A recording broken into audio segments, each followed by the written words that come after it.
Hey everybody, it's Jason Blaha here, and I've done videos lately discussing some of the problems associated in the bodybuilding world, which you guys know I'm not a big advocate for.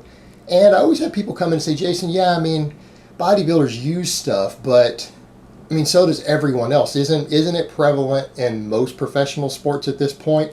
Aren't they all using just as much stuff as bodybuilders are? And no, it's not even close. Like, the comparison is ludicrous. So let me put on my +5 out of weaponsmithing, work on skilling up my crafting a little bit, and let's talk about this. And what I mean by this is, like, if you knew someone who literally drank a fifth of Jack Daniels every night before bed and passed out completely drunk and now had sclerosis of the liver and everything else, would you then make a comparison to a guy who has 2 drinks every Friday night to them? Like, would you really consider that and say, well, they both drink, right? This one abuses alcohol just as much as the other one, right? He has 2 drinks every Friday night, and that's not much different from having 30 or 40 shots every night before bed 7 days a week, right? We would look at that and understand that there is a dose-dependent aspect to what you're talking about as abuse. And I don't think people realize how little stuff people do use in other sports who use things. Your proof would be the fact that how many Tour de France cyclists do you see topping 300 pounds? Right? How many of them are over 300 pounds body weight? That should almost be a dead giveaway. And what I want people to look at is what people have admitted to and what we know from things like autopsies from people like Dallas McCarver versus when you go really read forums that have been out there over the years and find out what track and field and endurance athletes actually use. The difference is staggering. It's absolutely staggering. And it's almost silly that we need at a point where someone would look at some of these pro bodybuilders like Ronnie Coleman and say something like, yeah, well, he obviously uses gear. Okay. To state that is, again, like taking the guy who everyone knows gets completely plastered and drinks an entire fifth of Jack Daniels before bed every night, and his liver has been destroyed, and he has 3 DWIs and 4 arrests for public intoxication and everything else, for it to need to be at that point to say, yeah, that guy drinks alcohol. Do you kind of realize how bit of an understatement that would be? That's what you're talking about. You have the visible signs when you look at a pro bodybuilder, not of anabolic use. You have signs of extreme, mind-boggling levels of abuse. Not signs of use.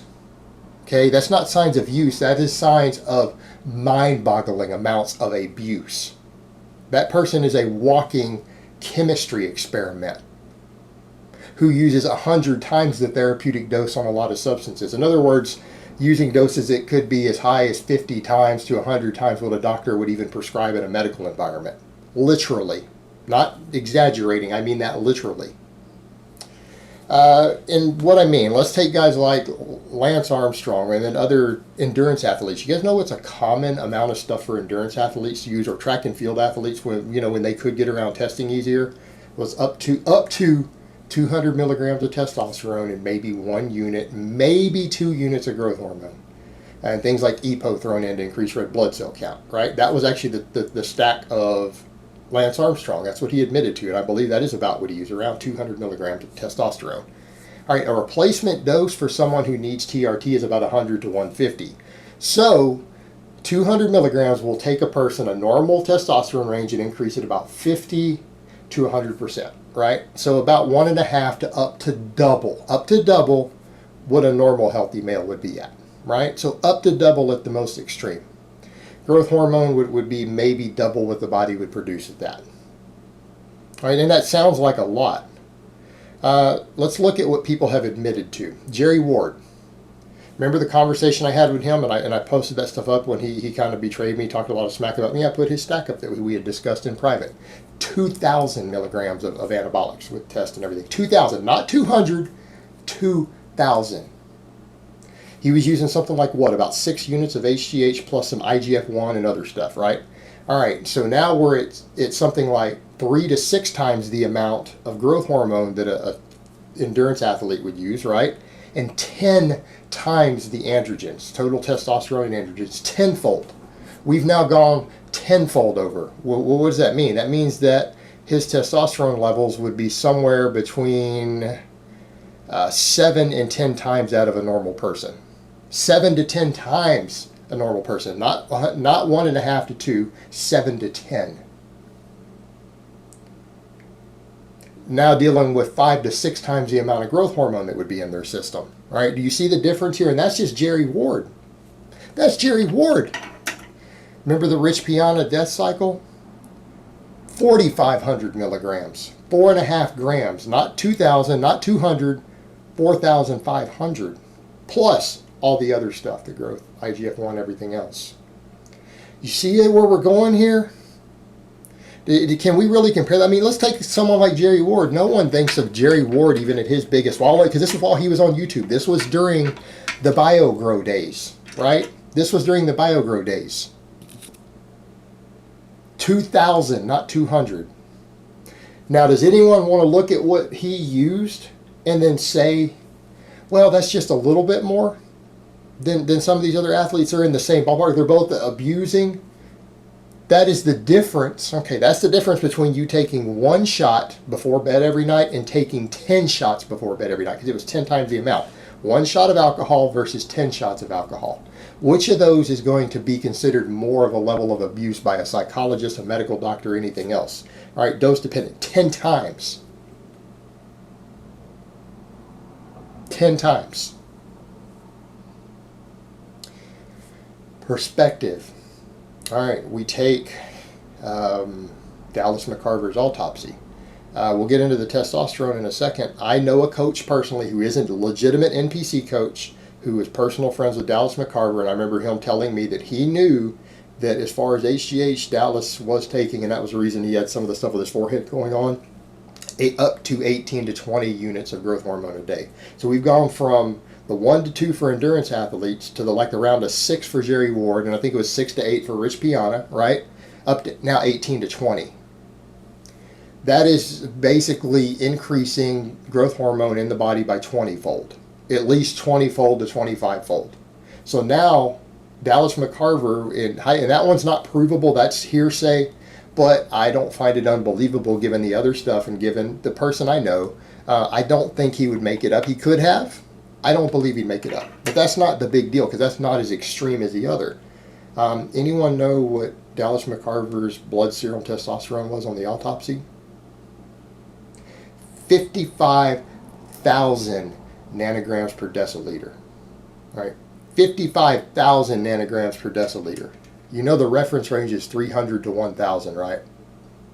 That means that he had testosterone levels in his system at the time of death that were 55 times what the genetically elite would have. Like your person who you think of as having an ultra high testosterone, 1,000 is crazy. Only 1 to 3% of the population will ever have 1,000 as their actual blood serum level, or even be over 900.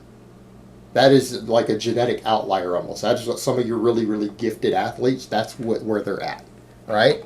Some of them. And if you be realistic, if 500 is considered healthy, most healthy young men, really healthy young men, are around 500, not 1,000. That is over 100 times what most healthy men have. In other words, it's been estimated that his dose was at least 10,000 milligrams a week to hit that number. At least 10,000 milligrams. So now we've gone from the 200 track and field athlete, 2,000 for Jerry, 4,500 for Rich Piana, to now over 10,000. 10,000 for Dallas McCarver. In other words, he had, to have a 55,000 nanogram per deciliter, he had the testosterone of 110 healthy young men in his bloodstream. That's what his concentration was 110 times. That is thousands of percentages increases. He had the testosterone of 110 young men in his body. So when people talk about, oh, well, all sports, they use stuff versus, pro bodybuilding, do you see how ludicrous that comparison is? When you look at what people are actually doing, that comparison is absolutely ludicrous. All right, bodybuilding is an absolute death cult. These guys are walking science experiments. They're not just using, oh, just a little bit. Oh, you can tell he uses. No, you got it way wrong. These are people who in some cases have 20, 50, 100 times the normal amount of this stuff in their system. Okay, it's mind-boggling. It is mind-boggling. That's what it takes to be at that level. All right, guys, but that's really all I have to say on that today. I hope it's been informative, and I will talk to you guys next time.